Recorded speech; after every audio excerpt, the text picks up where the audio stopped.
This is the story of a man named Stanley. Stanley worked for a company in a big building where he was employee number 427. Employee number 427's job was simple.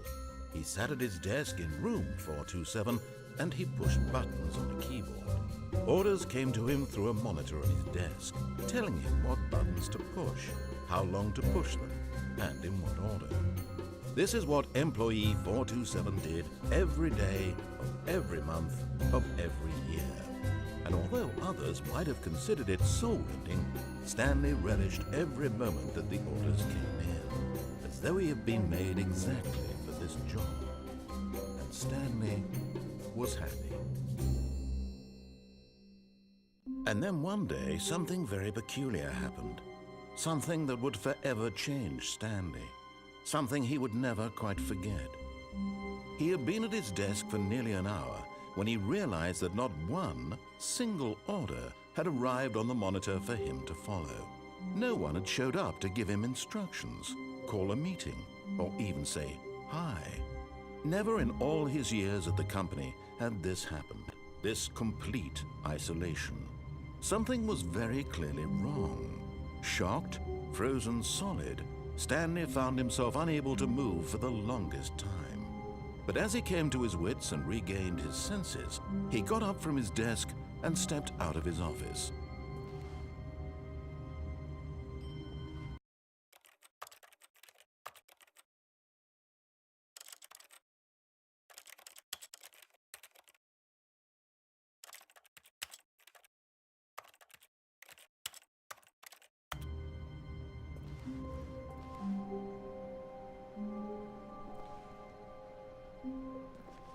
All of his co-workers were gone. What could it mean? Stanley decided to go to the meeting room. Perhaps he had simply missed a memo. No matter how hard Stanley looked, he couldn't find a trace of his co-workers.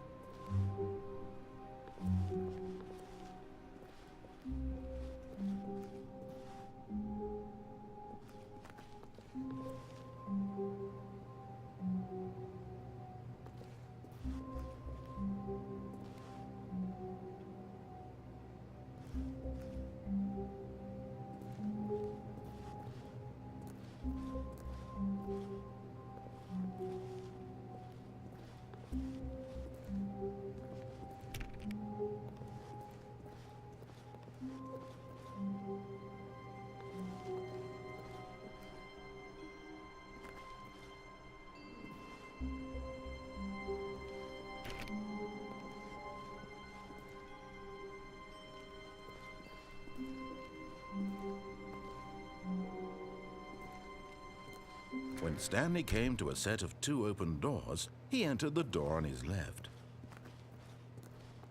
This was not the correct way to the meeting room, and Stanley knew it perfectly well. Perhaps he wanted to stop by the employee lounge first, just to admire it.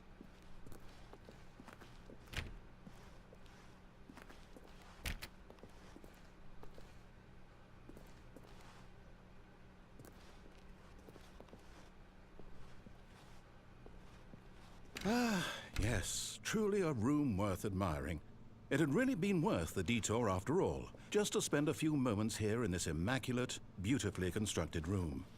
Stanley simply stood here, drinking it all in.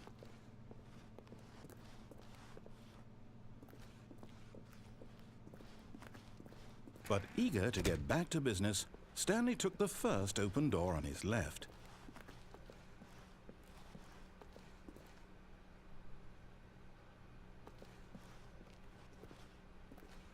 Stanley was so bad at following directions, it's incredible he wasn't fired years ago.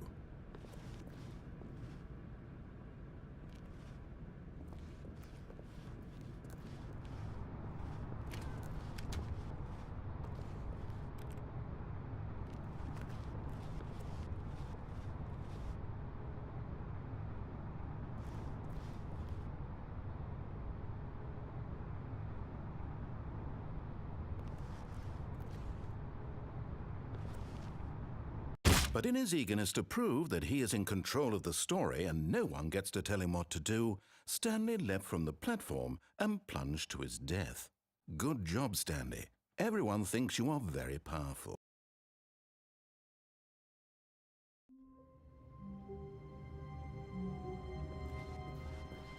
All of his co-workers were gone.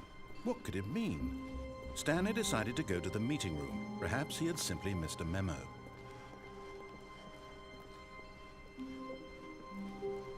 When Stanley came to a set of 2 open doors, he entered the door on his left.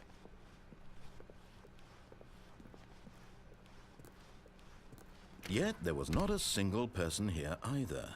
Feeling a wave of disbelief, Stanley decided to go up to his boss's office, hoping he might find an answer there.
Stanley stepped into the broom closet, but there was nothing here, so he turned around and got back on track.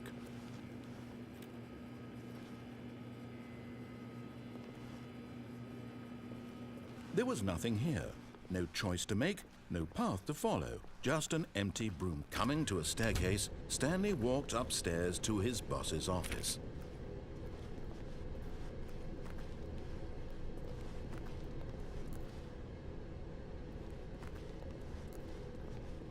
But Stanley just couldn't do it. He considered the possibility of facing his boss. Admitting he had left his post during work hours, he might be fired for that. And in such a competitive economy, why had he taken that risk? All because he believed everyone had vanished? His boss would think he was crazy.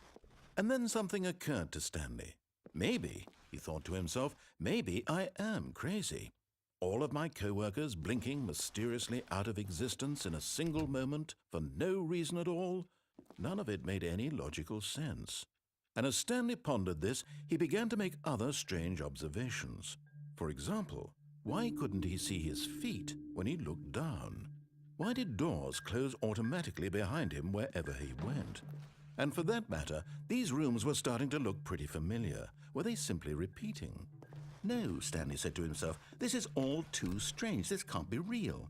And at last, he came to the conclusion that had been on the tip of his tongue. He just hadn't found the words for it. "I'm dreaming!" he yelled. "This is all a dream." Oh, what a relief Stanley felt to have finally found an answer, an explanation. His co-workers weren't actually gone. He wasn't going to lose his job. He wasn't crazy after all. And he thought to himself, I suppose I'll wake up soon. I'll have to go back to my boring real-life job pushing buttons. I may as well enjoy this while I'm still lucid. So he imagined himself flying and began to gently float above the ground. Then he imagined himself soaring through space on a magical starfield, and it too appeared. It was so much fun, and Stanley marveled that he had still not woken up. How was he remaining so lucid? And then perhaps the strangest question of them all entered Stanley's head. One he was amazed he hadn't asked himself sooner. Why is there a voice in my head dictating everything that I'm doing and thinking? Now the voice was describing itself being considered by Stanley, who found it particularly strange. I'm dreaming about a voice describing me thinking about how it's describing my thoughts, he thought. And while he thought it all very odd and wondered if this voice spoke to all people in their dreams, the truth was that, of course, this was not a dream. How could it be? Was Stanley simply deceiving himself, believing that if he's asleep, he doesn't have to take responsibility for himself? Stanley is as awake right now as he's ever been in his life. Now, hearing the voice speak these words was quite a shock to Stanley. After all, he knew for certain, beyond a doubt, that this was in fact a dream. Did the voice not see him float and make the magical stars just a moment ago? How else would the voice explain all that? This voice was a part of himself too. Surely, if he could just... He would prove it. He would prove that he was in control, that this was a dream. So he closed his eyes gently, and he invited himself to wake up. He felt the cool weight of the blanket on his skin, the press of the mattress on his back, the fresh air of a world outside this one. Let me wake up, he thought to himself. I'm through with this dream. I wish it to be over. Let me go back to my job. Let me continue pushing the buttons. Please, it's all I want. I want my apartment and my wife and my job. All I want is my life exactly the way it's always been. My life is normal. I am normal. Everything will be fine. I am okay.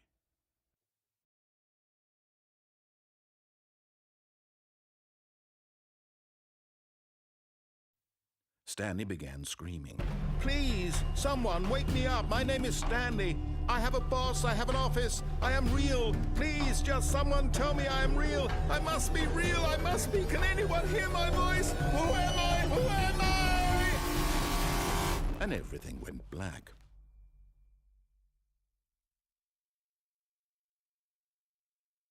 This is the story of a woman named Mariella. Mariella woke up on a day like any other. She arose, got dressed, gathered her belongings, and walked to her place of work. But on this particular day, her walk was interrupted by the body of a man who had stumbled through town talking and screaming to himself, and then collapsed dead on the sidewalk. And although she would soon turn to go call for an ambulance, for just a few brief moments she considered the strange man. He was obviously crazy. This much she knew. Everyone knows what crazy people look like. And in that moment, she thought to herself how lucky she was to be normal. I am sane. I am in control of my mind. I know what is real and what isn't. It was comforting to think this, and in a certain way, seeing this man made her feel better. But then she remembered the meeting she had scheduled for that day, the very important people whose impressions of her would affect her career, and by extension, the rest of her life. She had no time for this, so it was only a moment that she stood there, staring down at the body. And then she turned and ran.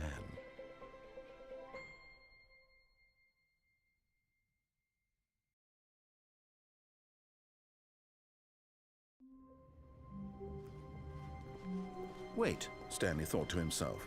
Am I sure that the orders stopped coming in? How is that possible? They never stopped. Surely I was mistaken. No, the orders were still missing. For now.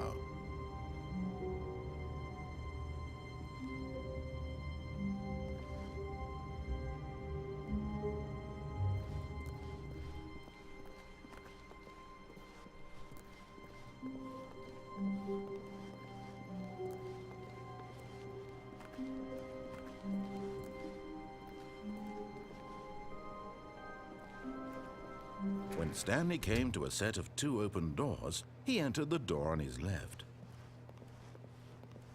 This was not the correct way to the meeting room, and Stanley knew it perfectly well. Perhaps he wanted to stop by the employee lounge first, just to admire it. Wow, yes, this room. What a beautiful... But eager to get back to business, Stanley took the first open door on his left. Stanley was so bad at following directions, it's incredible he wasn't fired years ago.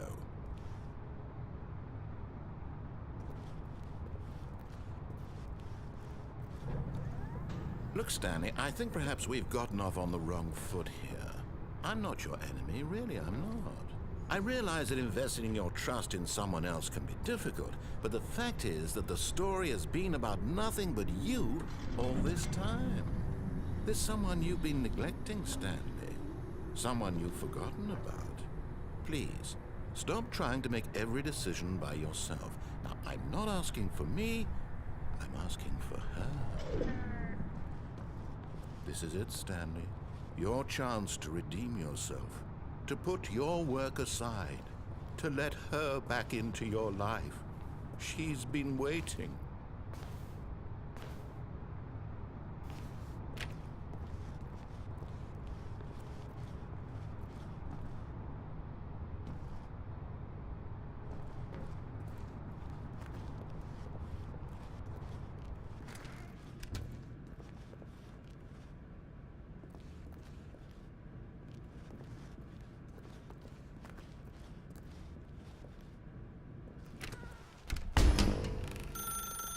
That's her, Stanley.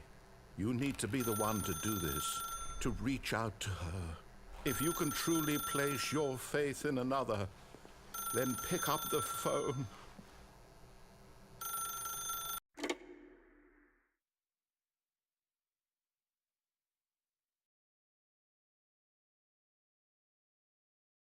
Oh, Stanley, is that you?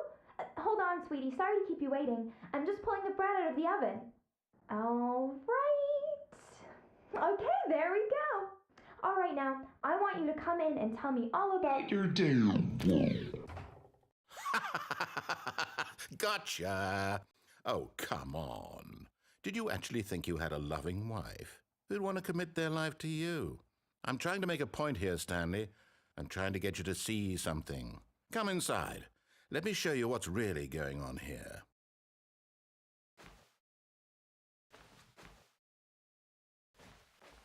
Sorry, but you're in my story now.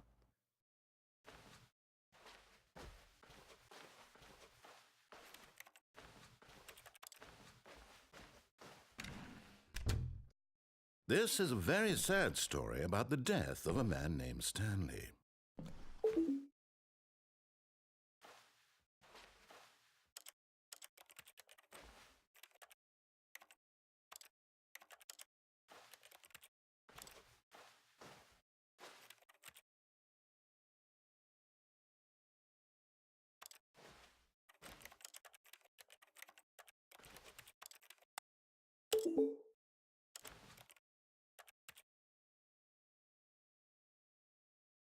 Stanley is quite a boring fellow. He has a job that demands nothing of him, and every button that he pushes is a reminder of the inconsequential nature of his existence.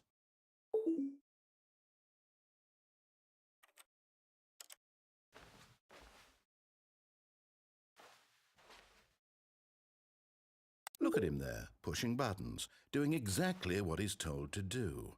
Now he's pushing a button. Now he's eating lunch. Now he's going home. Now he's coming back to work. One might even feel sorry for him, except that he's chosen this life.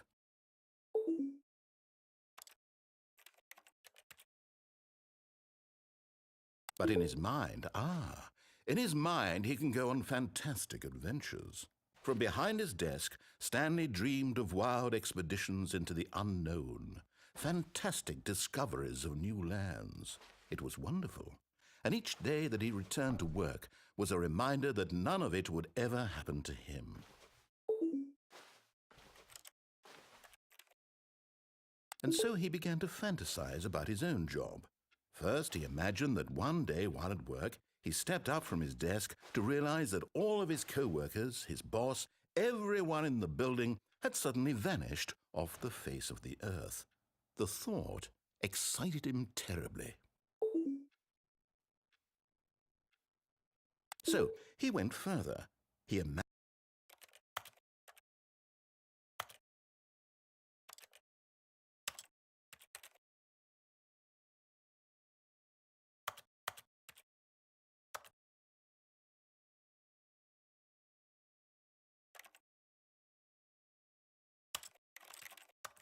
Imagine that he came to two open doors and that he could go through either. At last, choice. It barely even mattered what lay behind each door. The mere thought that his decisions would mean something was almost too wonderful to behold. As he wandered through this fantasy world, he began to fill it with many possible paths and destinations. Down one path lay an enormous round room with monitors and mind controls. And down another was a yellow line that weaved in many directions. And down another was a game with a baby. And he called it the Stanley Parable. It was such a wonderful fantasy, and so in his head he relived it again, and then again, and again, over and over, wishing beyond hope that it would never end, that he might always feel this free. Surely there's an answer down some new path, mustn't there be? Perhaps if he played just one more time. But there is no answer. How could there possibly be? In reality, all he's doing is pushing the same buttons he always has. Nothing has changed.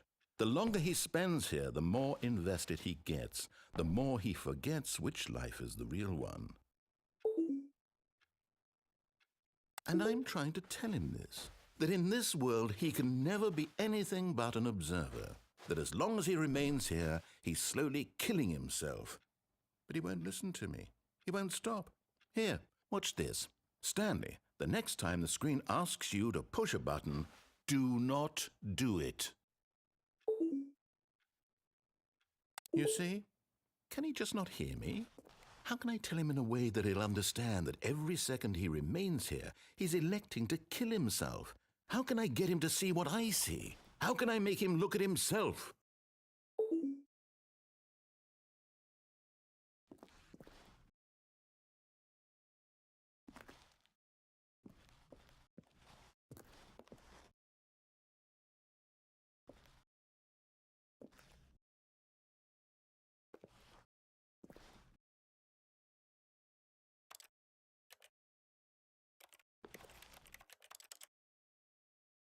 I suppose I can't, not in the way I want him to. But I don't make the rules. I simply play to my intended purpose, the same as Stanley. We're not so different, I suppose. I'll try once more to convey all this to him. I'm compelled to. I must. Perhaps, well, maybe this time he'll see. Maybe this time. And I tried again, and Stanley pushed a button. And I tried again, and Stanley pushed a button. And I tried.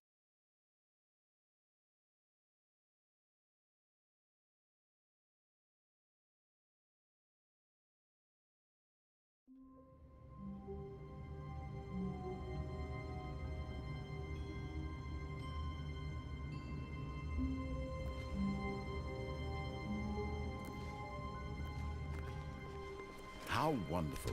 Stanley was alone. Finally. This is great, he thought to himself. This is what I've wanted all along. I got what I wanted.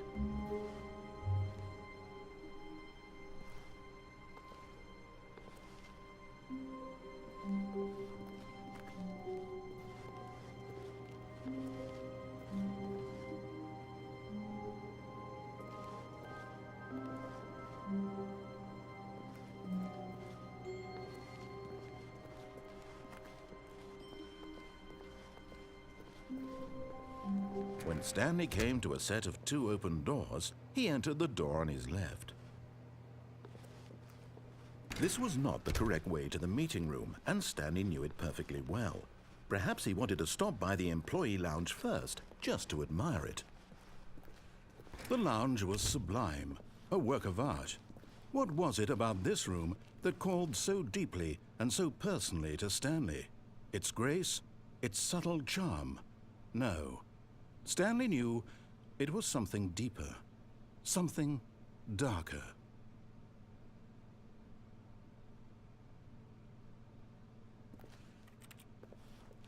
Yes, really, really worth it being here in the room. A room so utterly captivating that even though all your co-workers have mysteriously vanished, here you sit looking at these chairs and some paintings. Really worth it. But eager to get back to business, Stanley took the first open door on his left. Stanley was so bad at following directions, it's incredible he wasn't fired years ago. Look, Stanley, I think perhaps we've gotten off on the wrong foot here. I'm not your enemy, really, I'm not. I realize that investing your trust in someone else can be difficult, but the fact is that the story has been about nothing but you all this time. There's someone you've been neglecting, Stanley. Someone you've forgotten about. What? Really? I was in the middle of something. Do you have zero consideration for others? Are you that convinced that I want something bad to happen to you? Why, I don't know how to convince you of this, but I really do want to help you, to show you something beautiful. Look, let me prove it. Let me prove that I'm on your side. Give me a chance.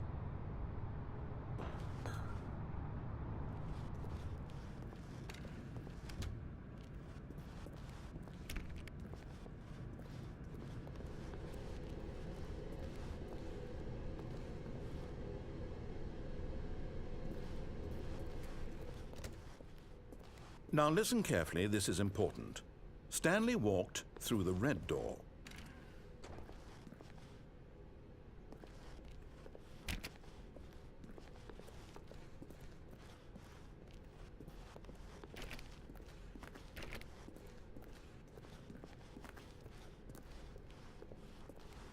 Aha, perhaps you misunderstood. Stanley walked through the red door. I still don't think we're communicating properly. Stanley walked through the red door. All right, fine, go ahead, Stanley. You want to know so badly what's out there? You want to find out what lies at the end of this road you've chosen? Well, don't let me stop you. You see? There's nothing here. I haven't even finished building this section of the map, because you were never supposed to be here in the first place. Broken rooms, exposed developer textures. Is this what you had wanted? Was it worth ruining the entire story I had written out specifically for you?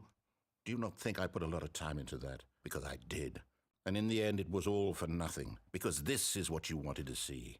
Help me here, Stanley. Help elucidate these strange and unknowable desires of yours. What would have made this game better? What did you want to see? Vehicles? Skill trees? Work with me. You've given me absolutely nothing so far. Tell you what, let me take a stab in the dark at a new design and you can give me some feedback. There we go. A third option. This already feels leaps ahead of where we were before. Go ahead, Stanley. Take it for a spin.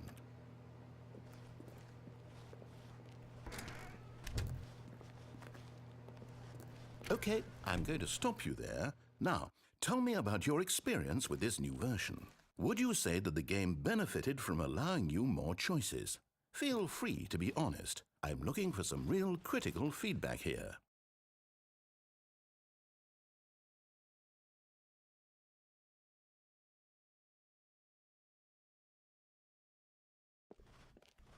Oh, of course. A 3. Really. Maybe next time we can get you to form an actual opinion, you know? Any level of critical thinking or engagement with your surroundings. Does that sound good? Think we can do that? Yes? Wonderful. Here, based on the data from your previous playthrough, I've compiled a new version. And to be perfectly candid, I think I've knocked it out of the park with this one. Let's take a look.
Now, would you say that competitive leaderboard helped you feel motivated to keep walking through doors? Again, honest answers, please. Hey, I nearly forgot. I've got a prototype of a new game I've been working on, and now would be a lovely opportunity to give it some playtesting. You wouldn't mind taking a look at it, would you? Perfect. Let me boot it up. In this game, the baby crawls left towards danger. You click the button to move him back to the right, and if he reaches the fire, you fail. It's a very meaningful game, all about the desperation and tedium of endlessly confronting the demands of family life. I think the art world will really take notice. But of course, the message of the game only becomes clear once you've been playing it for about 4 hours. So why don't you give it 4 hours of play to make sure it's effective? Be sure to keep notes on your experience.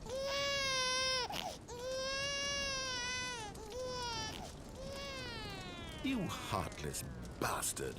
Did you do it because you hate babies or purely to spite me?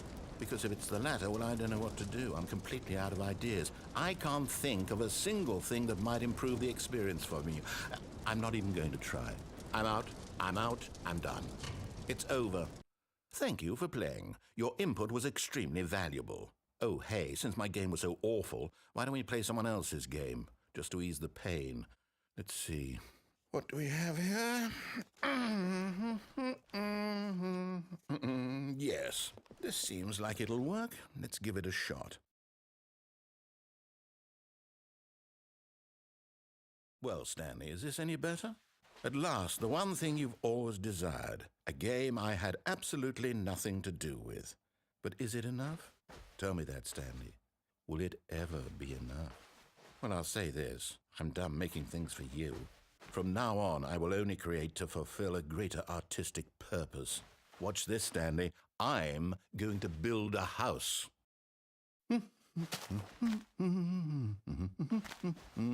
This will go here, no, here, and then...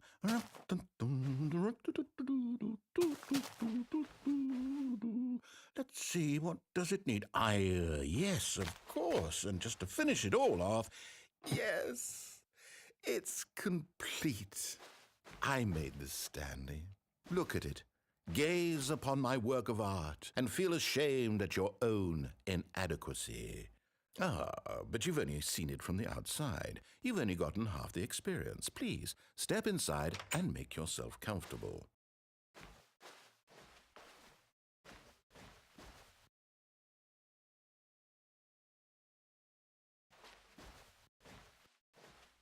Isn't it grand?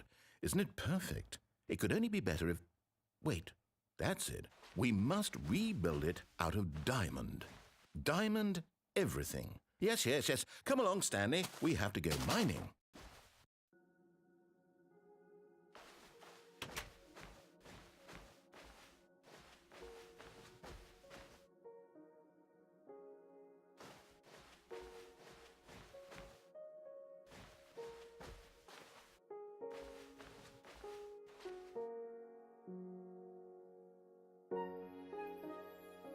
Oh my, it looks like it's going to get a bit dark. Have you brought a light?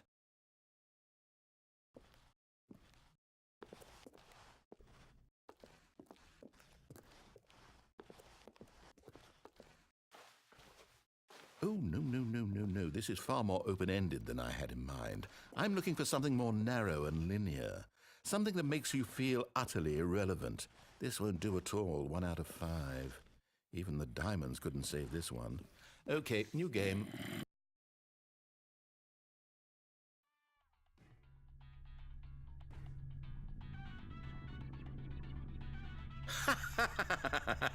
Yes! I don't even know what this game is, but I love it. You, trapped in a glass box with no way out, listening to me talk. Oh, it's inspired. I couldn't have done it any better myself. What is this game even supposed to be? I can't figure it out. Okay, now I'm curious. Let's go find out what the hell this is.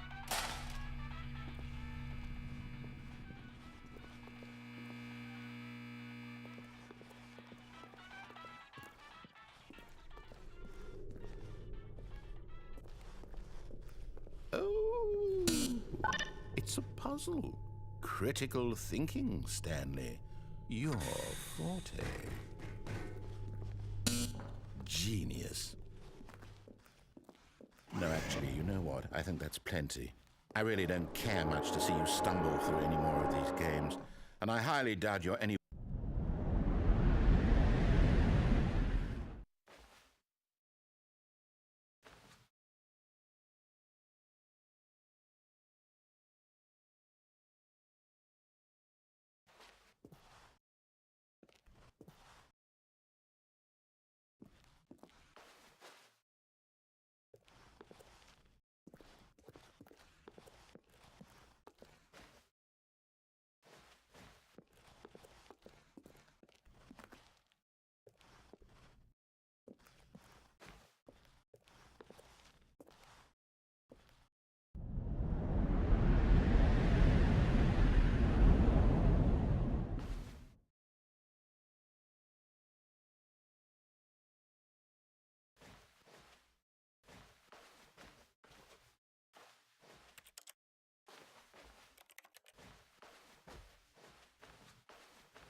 I wonder what he found.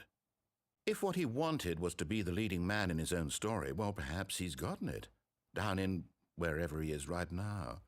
I wonder if he's happy with his choice, and if he's learned the heavy cost that comes with it. He'll understand soon what I was trying to tell him. He needs me. Someone who will wrap everything up at the end, to make sense out of the chaos and the fear and the confusion. That's who I am. That is what I mean to this world. Oh, yes. Yes, I'll be back. There's no other way. Once this ends, after it all comes to a close, then I'll be back. The end will be here soon. Very soon. I can wait.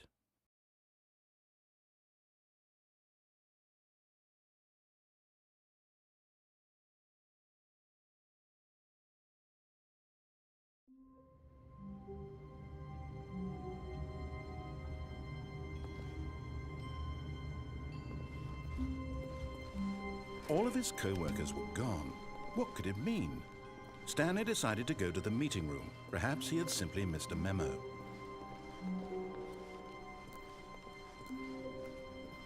When Stanley came to a set of 2 open doors, he entered the door on his left.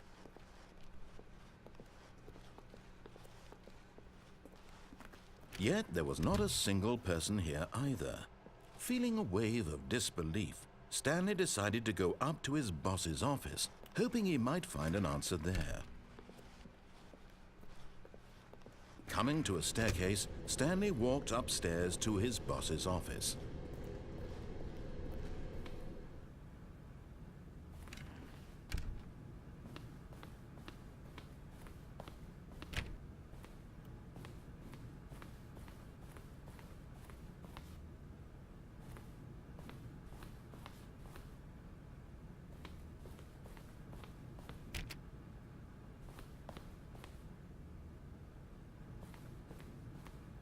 Stepping into his manager's office, Stanley was once again stunned to discover not an indication of any human life.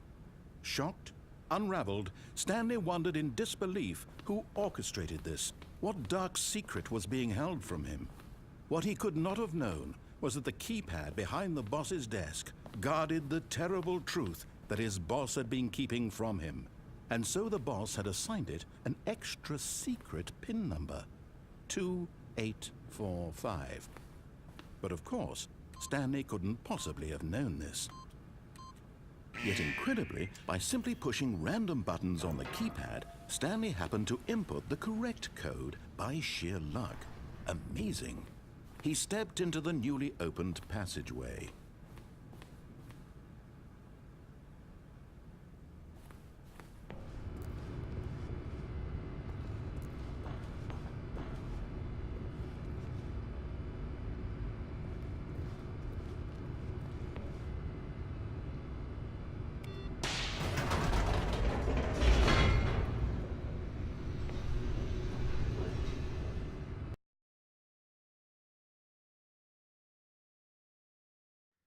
Descending deeper into the building, Stanley realized he felt a bit peculiar. It was a stirring of emotion in his chest, as though he felt more free to think for himself, to question the nature of his job. Why did he feel this now, when for years it had never occurred to him? This question would not go unanswered for long.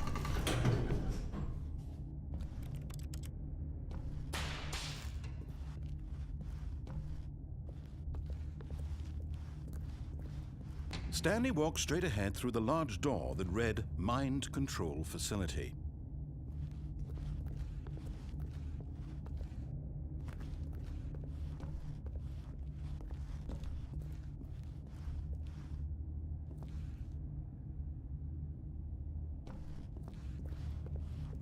Although this passageway had the word escape written on it, the truth was that at the end of this hall, Stanley would meet his violent death.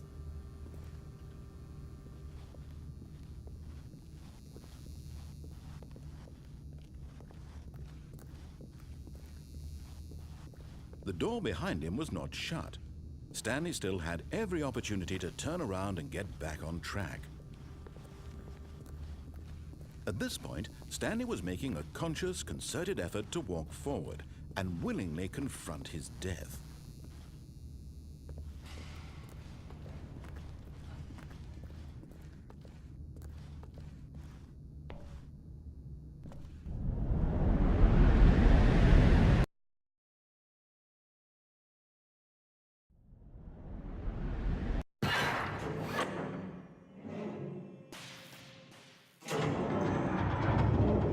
As the machine whirred into motion and Stanley was inched closer and closer to his demise, he reflected that his life had been of no consequence whatsoever. Stanley can't see the bigger picture. He doesn't know the real story, trapped forever in his narrow vision of what this world is. Perhaps his death was of no great loss, like plucking the eyeballs from a blind man. So he resigned and willingly accepted this violent end to his brief and shallow life. Farewell, Stanley.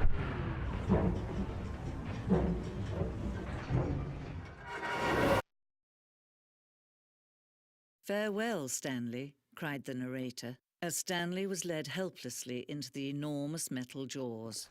In a single visceral instant, Stanley was obliterated as the machine crushed every bone in his body, killing him instantly.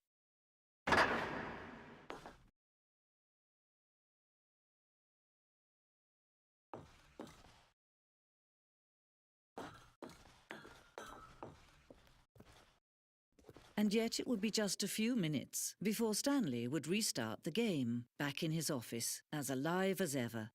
What exactly did the narrator think he was going to accomplish?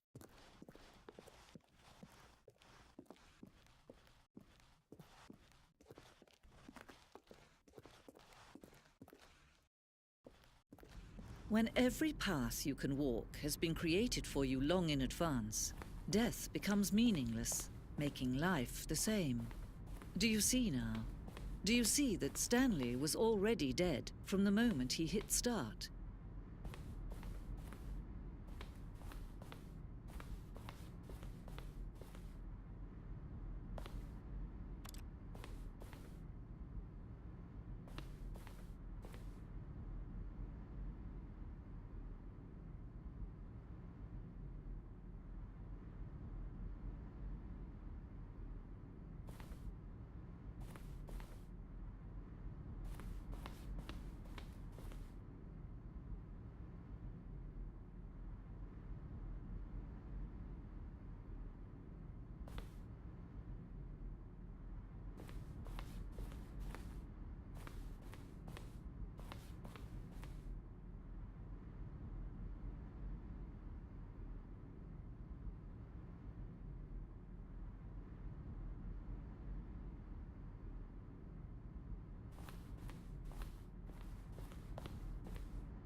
Oh, look at these two. How they wish to destroy one another.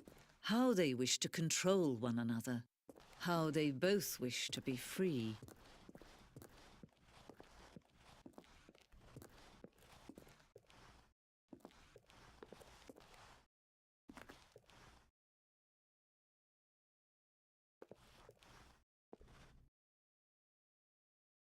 Can you see? Can you see how much they need one another? No, perhaps not. Sometimes these things cannot be seen. But listen to me. You can still save these two. You can stop the program before they both fail. Push escape and press quit. There's no other way to beat this game. As long as you move forward, you'll be walking someone else's path. Stop now and it'll be your only true choice. Whatever you do, choose it. Don't let time choose for you. Don't let time choose.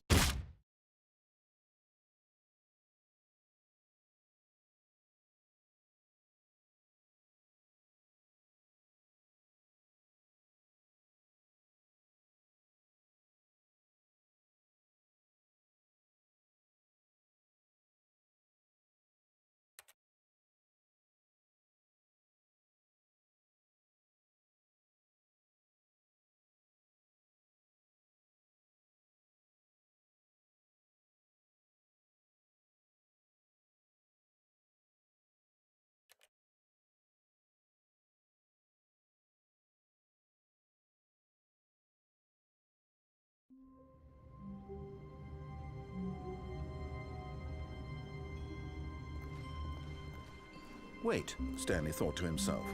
Am I sure that the orders stopped coming in? How is that possible? They never stopped. Surely I was mistaken.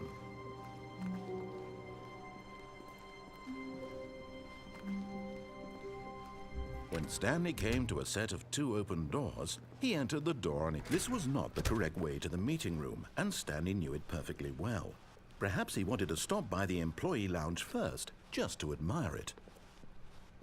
Standing now in this incredible room, Stanley for the first time understood true happiness.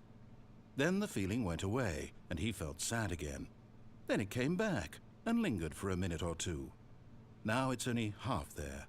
Just a kind of, tingle. But eager to get back to business, Stanley took the first open door on his left.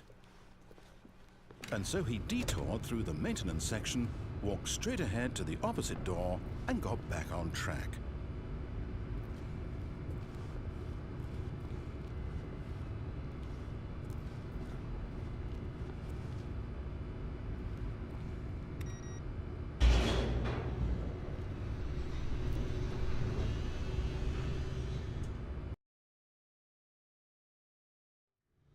But Stanley didn't want to go back to the office. He wanted to wander about and get even further off track. So now in order to get back, he needed to go, from here it's, left.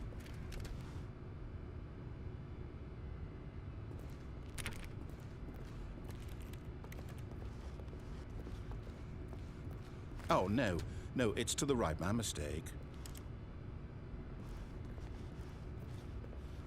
No, not the right. Why would I have ever said it was to the right? What was I thinking? It's clearly... Oh dear, would you hold on for a minute, please? Now, let's see. We went down right, left, down, left, right. Yep, okay, yes. I've got it now. This story is absolutely, definitely this way.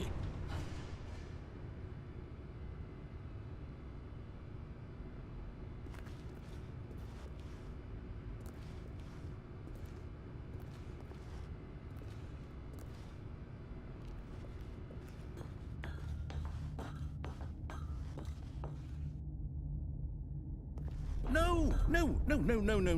This isn't right at all. You're not supposed to be here yet. This is all a spoiler. Quick, Stanley, close your eyes. Okay.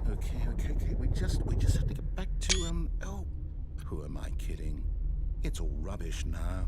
The whole story completely unusable. How about, rather than waste my time trying to salvage this nonsense, we'll just restart the game from the beginning.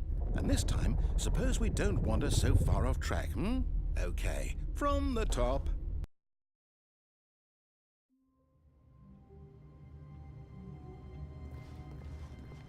All of his co-workers were gone. What could it mean? Stanley decided to go to the meeting room. Perhaps he had simply missed a memo.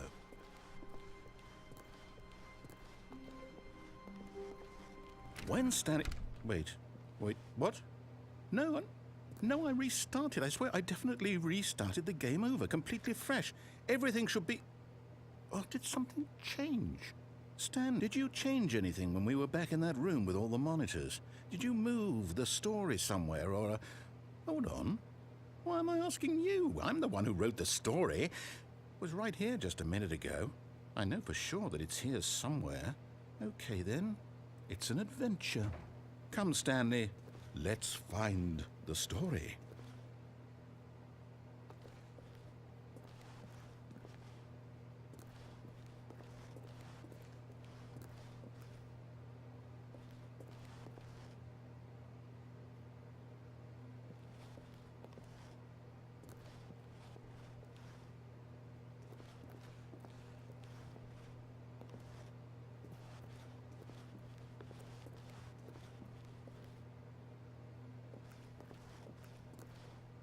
I'll say it. This is the worst adventure I've ever been on. I can promise you there definitely was a story here before.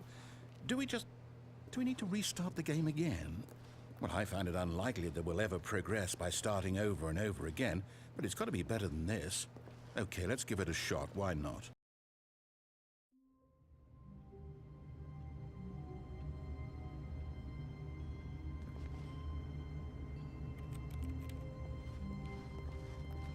All of his co-workers were gone. What could...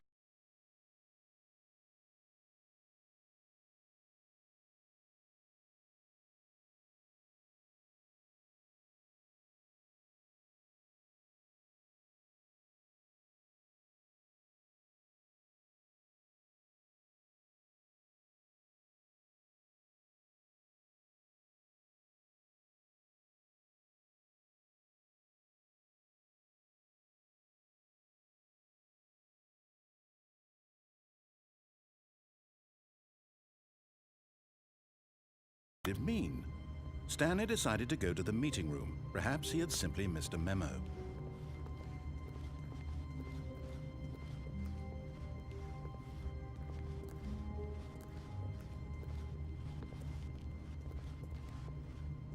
Okay, yep, it's worse. I might be remembering this wrong. It's possible the story is back where we just came from. Why don't we go back the other direction and see if we missed anything?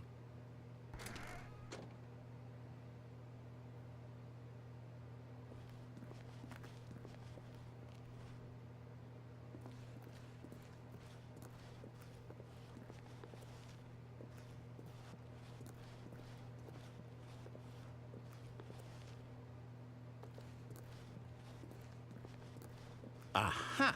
I knew we'd miss something. The story. Here it comes.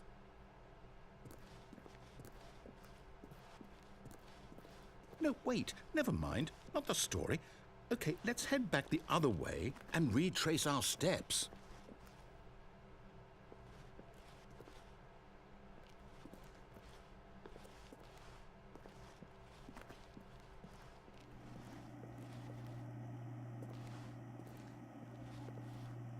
Now this...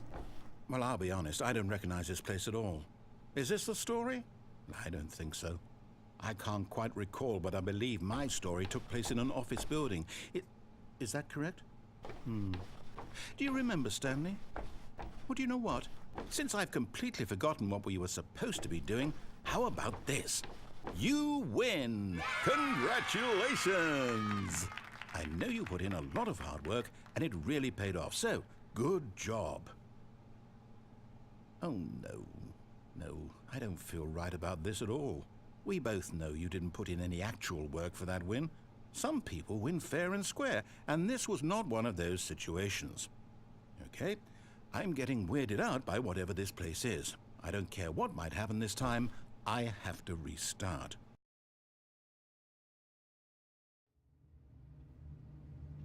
All right, I've got a solution. This time, to make sure we don't get lost, I've employed the help of the Stanley Parable Adventure Line. Just follow the line. How simple is that?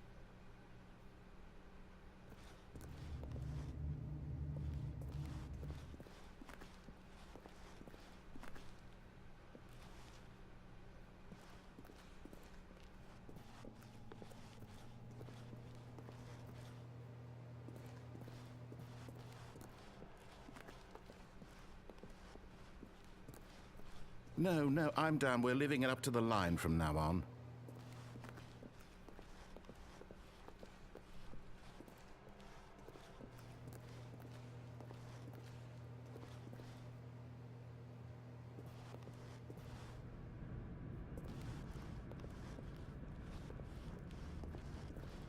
You see?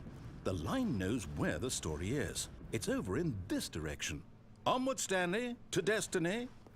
Though, here's a thought. Wouldn't wherever we end up be our destination, even if there's no story there? Or to put it another way, is the story of no destination still a story?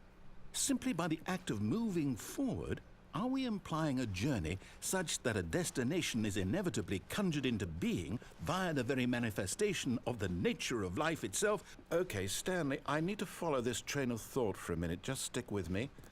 Now, we can both agree that the nature of existence is in fact a byproduct of one's subjective experience of that existence, right?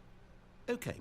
Now, if my experience of your existence rests inside of your subjective experience of this office, is this office, in fact, the skeleton of my own relative experiential mental subjective construct? Whoa.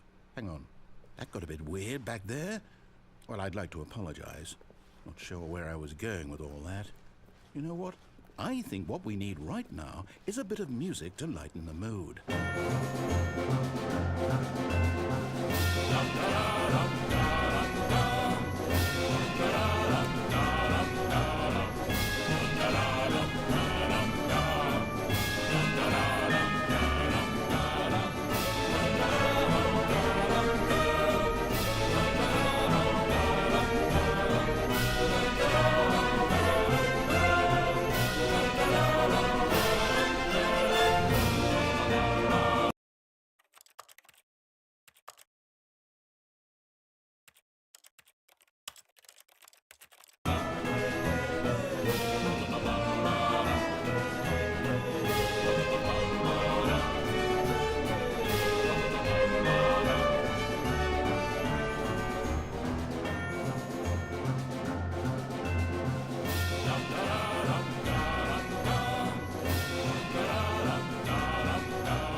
Cut the music, go back and look at that fern. Stanley, this fern will be very important later in the story. Make sure you study it closely and remember it carefully. You won't want to miss anything.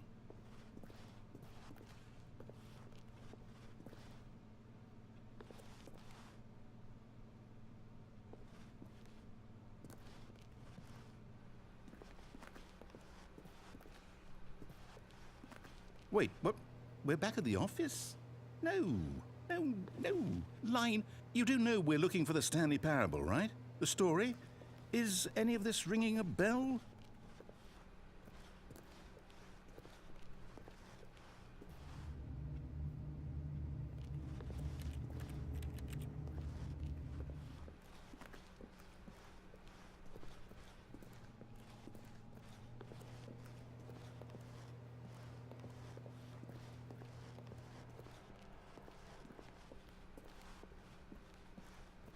Still missing the doors. Did we make a mistake following the line? Perhaps we could have found the story on our own.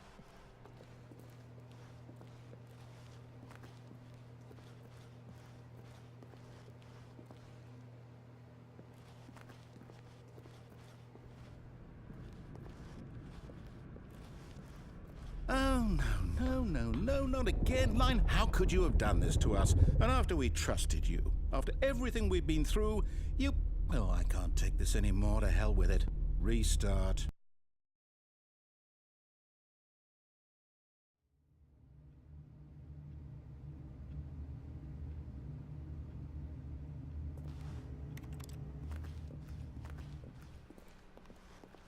You know what, Stanley?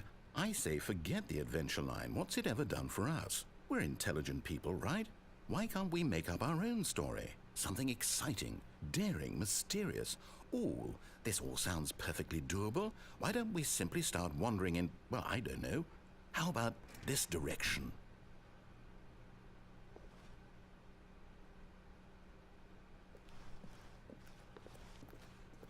Now, yes, this is exciting. Just me and Stanley forging a new path, a new story. Well, it could be anything. What do you want our story to be? Go wild. Use your imagination. Whatever it might be, Stanley, I'm ready for it.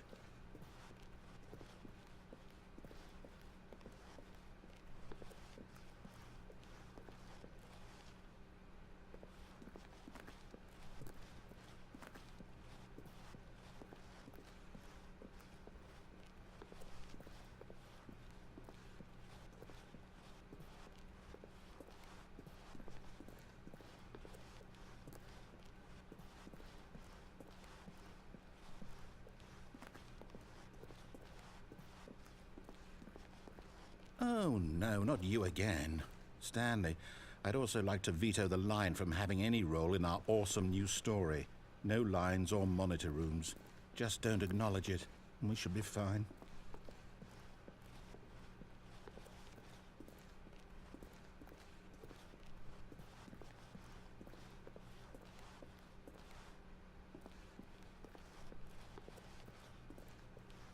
Ah, a choice. We get to make a decision. From here, the story is in our control. How important we mustn't squander the opportunity. In fact, I believe I need a minute to think here. Just walk in circles for a minute. Okay, so I know that each door has to lead somewhere, which means that somewhere, the place where we're trying to go, there must be a reverse door that leads here. And that in turn means that our destination corresponds with the counter-inverted reverse door's origin. So starting from the right, let us ask, will taking the right door lead us to where we're going? And since the answer is clearly yes, then by all accounts, the door on the right is the correct one. Another victory for logic. Come, Stanley, our destiny awaits.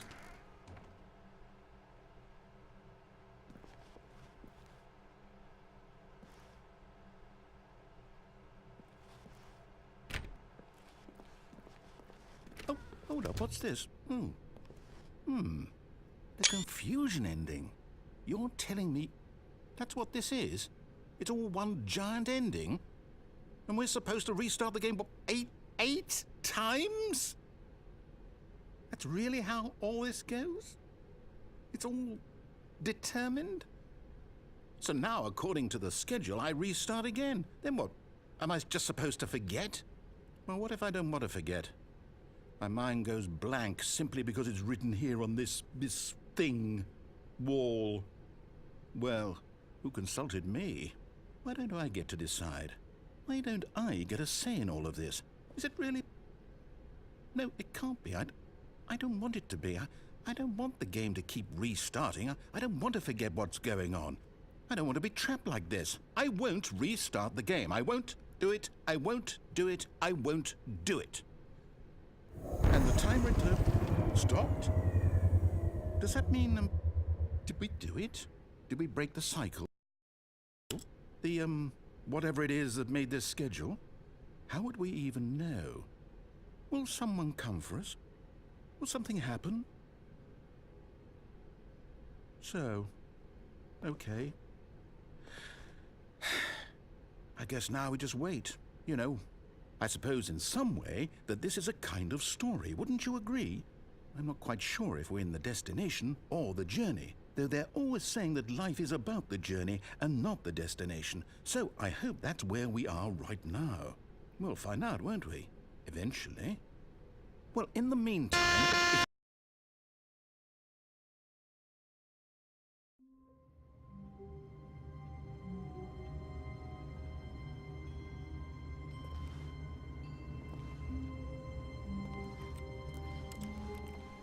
All of his co-workers were gone.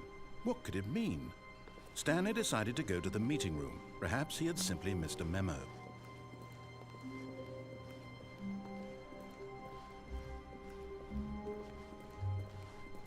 When Stanley came to a set of 2 open doors, he entered the door on his left.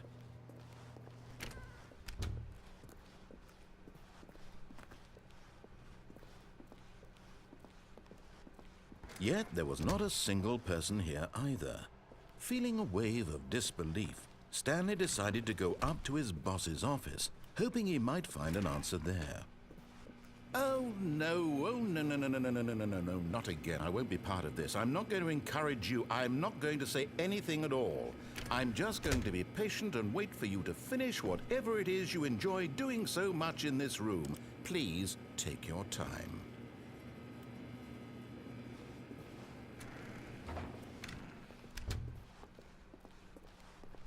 Coming to a staircase, Stanley walked upstairs to his boss's office.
Stepping into his manager's office, Stanley was once again stunned to discover not an indication of any human life.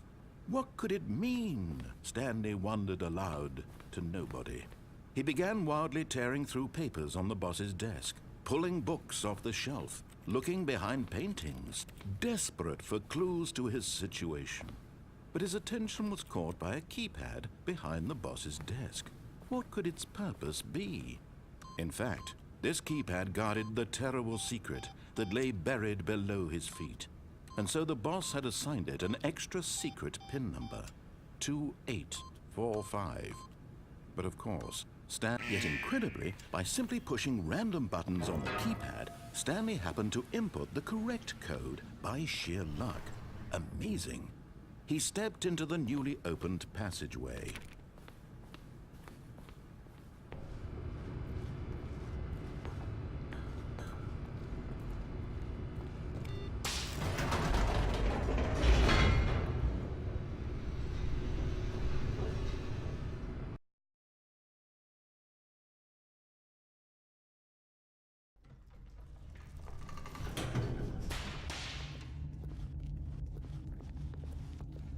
Stanley walked straight ahead through the large door that read Mind Control Facility.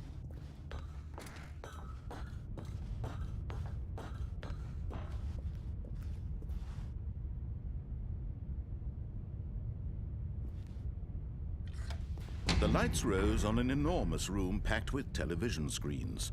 What horrible secret did this place hold? Stanley thought to himself. Did he have the strength to find out?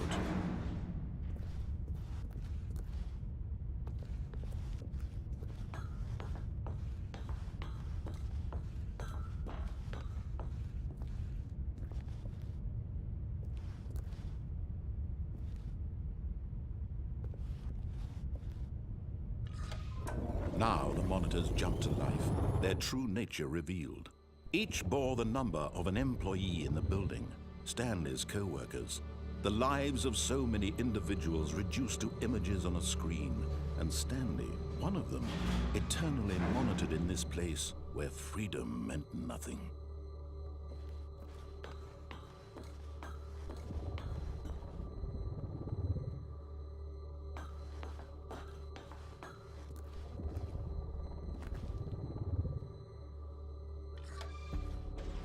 This mind control facility, it was too horrible to believe. It couldn't be true. Had Stanley really been under someone's control all this time? Was this the only reason he was happy with his boring job? That his emotions had been manipulated to accept it blindly? No, he refused to believe it. He couldn't accept it. His own life in someone else's control? Never! It was unthinkable, wasn't it? Was it even possible? Had he truly spent his entire life utterly blind to the world? But here was the proof, the heart of the operation. Controls labeled with emotions, happy or sad or content, walking, eating, working, all of it monitored and commanded from this very place. And as the cold reality of his past began to sink in, Stanley decided that this machinery would never again exert its terrible power over another human life, for he would dismantle the controls once and for all.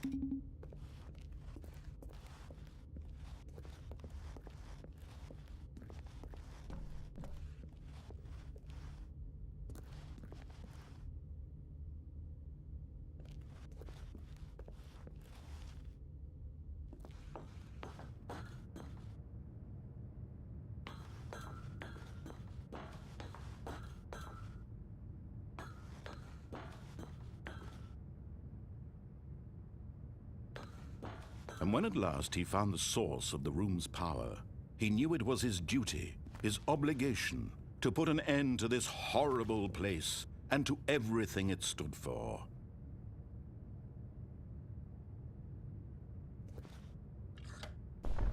Oh, Stanley, you didn't just activate the controls, did you? After they kept you enslaved all these years, you go and you try to take control of the machine for yourself. Is that what you wanted? Control? Oh, Stanley, I applaud your effort, I really do. But you need to understand, there's only so much that machine can do. You were supposed to let it go, turn the controls off, and leave. If you want to throw my story off track, you're going to have to do much better than that. I'm afraid you don't have nearly the power you think you do. For example, and I believe you'll find this pertinent, Stanley suddenly realized he had just initiated the network's emergency detonation system.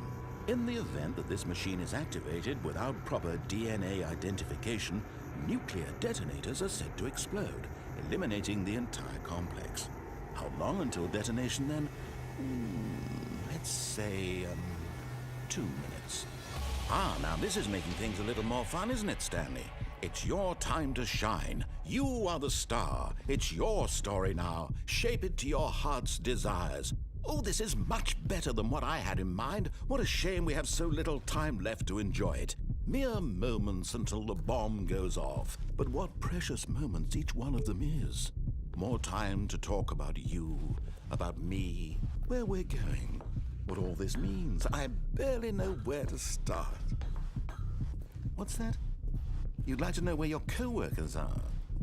A moment of solace before you're obliterated? All right, I'm in a good mood. You're gonna die anyway. I'll tell you exactly what happened to them. I erased them.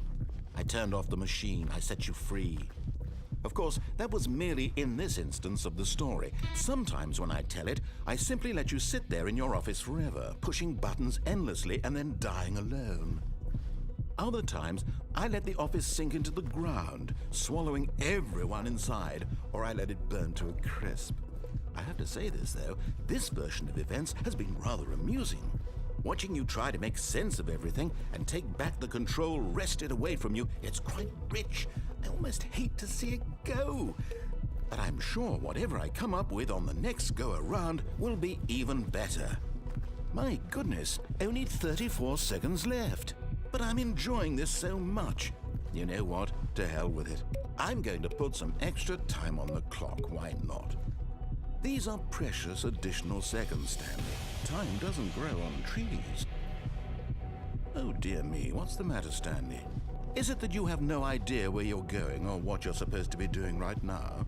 Or did you just assume when you saw that timer that something in this room was capable of turning it off? I mean, look at you. Running from button to button, screen to screen, clicking on every little thing in this room. These numbered buttons, no, these colored ones, or maybe this big red button, or this door. Everything, anything, something here will save me. Why would you think that, Stanley? That this video game can be beaten? Won? Solved? Do you have any idea what your purpose in this place is? Stanley, you're in for quite a disappointment. But here's a spoiler for you. That timer isn't a catalyst to keep the action moving along. It's just seconds ticking away to your death. You're only still playing instead of watching a cutscene because I want to watch you for every moment that you're powerless. To see you made humble. This is not a challenge. It's a tragedy. You wanted to control this world, that's fine. But I'm going to destroy it first, so you can't. Take a look at the clock, Stanley.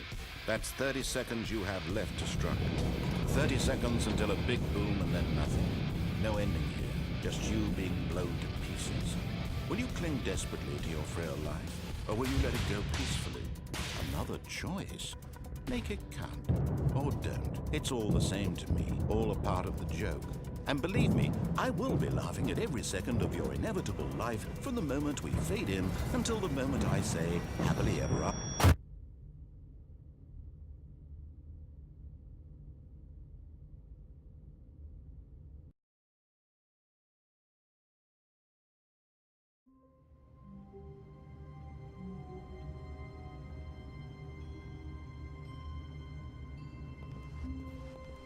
All of his co-workers were gone. What could it mean? Stanley decided to go to the meeting room. Perhaps he had simply missed a memo.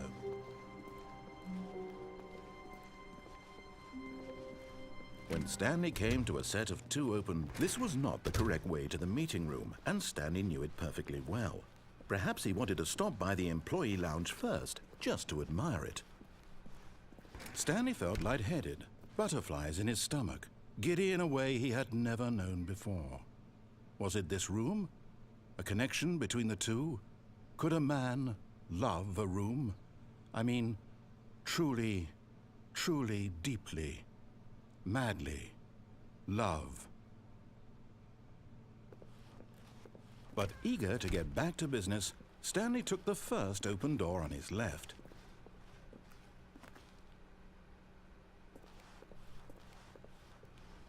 Stanley was so bad at following directions, it's incredible he wasn't fired years ago. Look, Stanley, I think perhaps we've gotten off on the wrong foot here. I'm not your enemy, really, I'm not.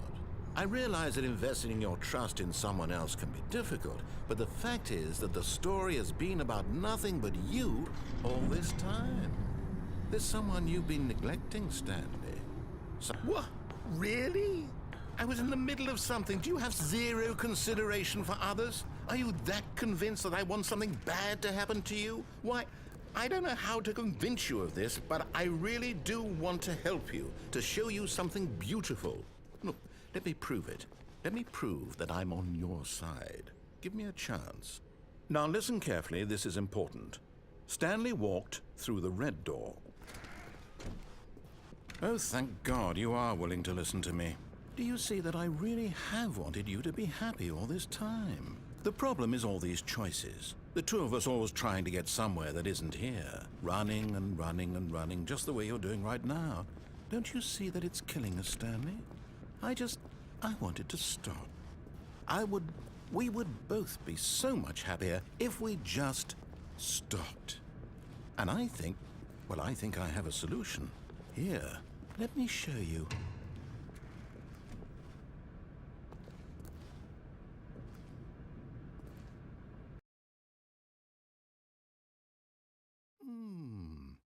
What do we want? What are we looking for?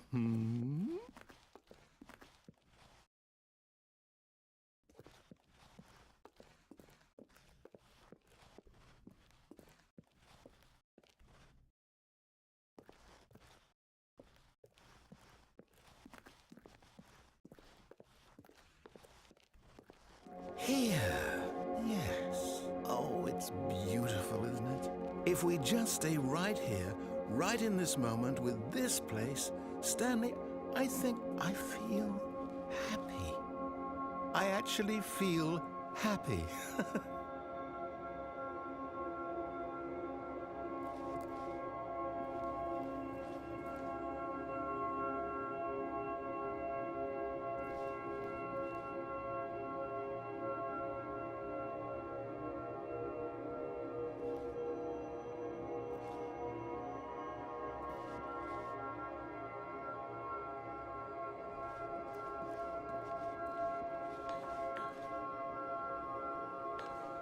No, wait. Where are you going? Oh, no. Stay away from those stairs. If you hurt yourself, if you die, the game will reset. We'll lose all of this.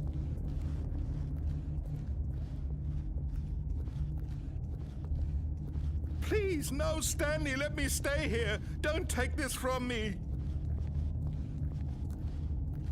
No! Oh. Thank God, you lived. You had me worried there for a moment. Now, can we please... No, what are you doing, Stanley? Please, I'm asking you not to take this away from me. I can't go back to what I was before. If you die, we'll both go back. Why are you doing this? Stanley, let's go back to the other room. Can you do that for me? Yes. Perhaps you can. Perhaps you finally see what I'm talking about. I know you'll see that we can't be happy if we leave this place. You can see that, can't you?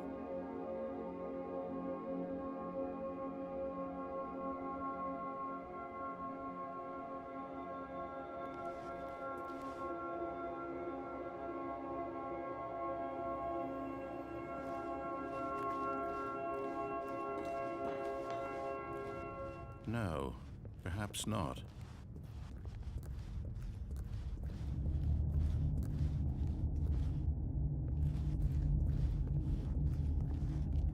My God, is this really how much you dislike my game? That you'll throw yourself from this platform over and over to be rid of it? You were literally willing to kill yourself to keep me from being happy. Am I reading the situation correctly?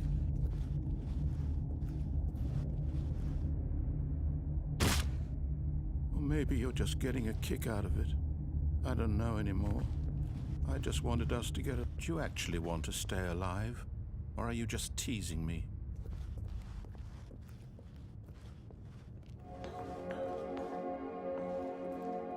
I wanted us to be happy here, Stanley.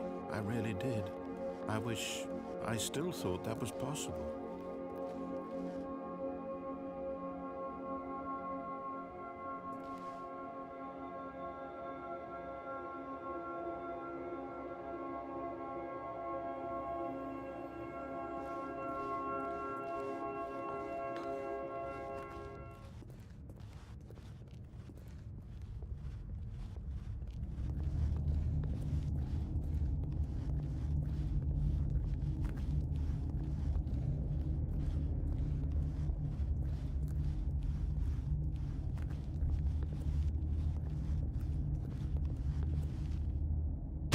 Is it over? It's going to restart, isn't it? I'm going back.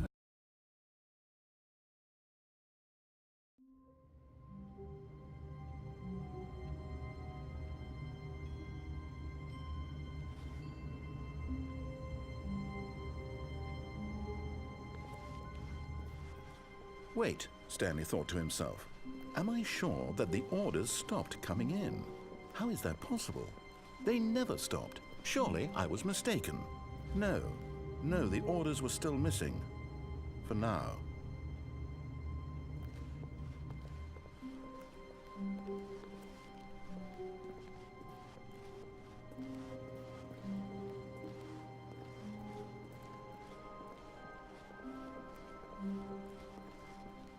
When Stanley came to a set of 2 open doors, this was not the correct way to the meeting room, and Stanley knew it perfectly well. Perhaps he wanted to stop by the employee lounge first, just to admire it. The lounge was grand, majestic, perhaps too majestic, like a combination of a much smaller version and a much larger version of this exact room. It all made Stanley uncomfortable, and he started to bleed a little. This made him smile. At last, but eager to get back to business, Stanley took the first open door on his left. And so he detoured through the maintenance section, walked straight ahead to the opposite door, and got back on track.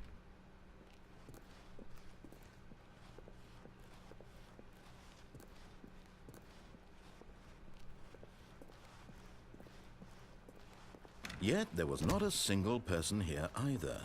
Feeling a wave of disbelief, Stanley decided to go up to his boss's office, hoping he might find an answer there. Coming to a staircase, Stanley walked upstairs to his boss's office. But Stanley just couldn't do it.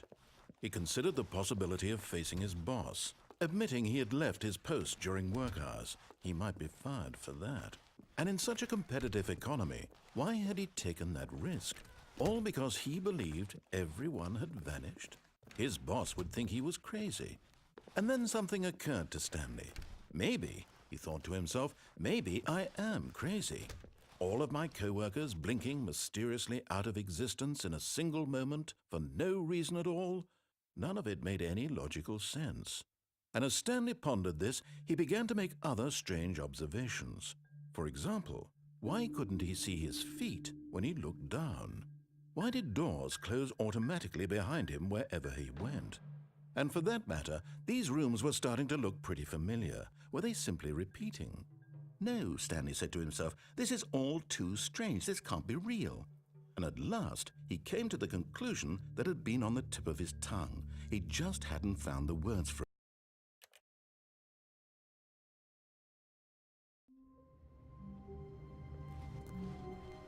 All of his co-workers were gone. What could it mean? Stanley decided to go to the meeting room. Perhaps he had simply missed a memo.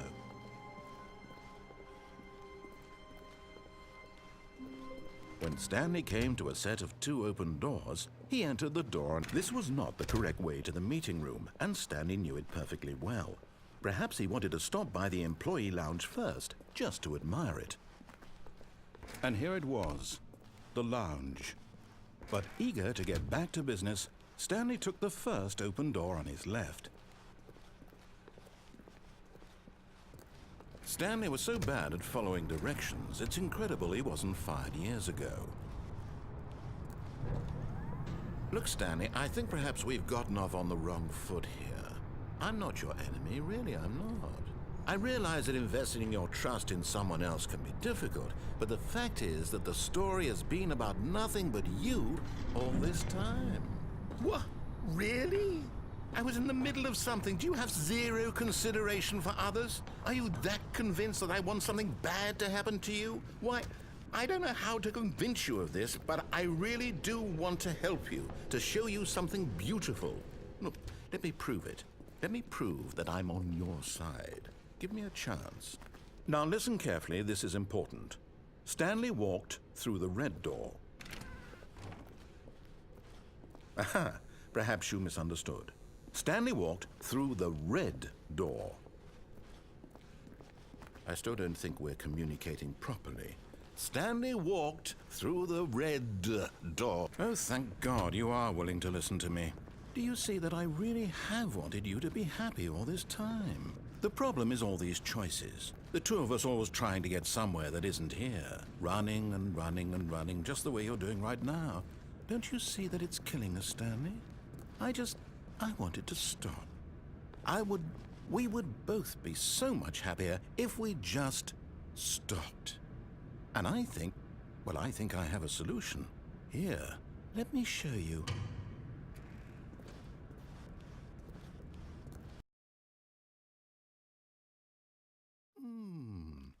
What do we want? What are we looking for?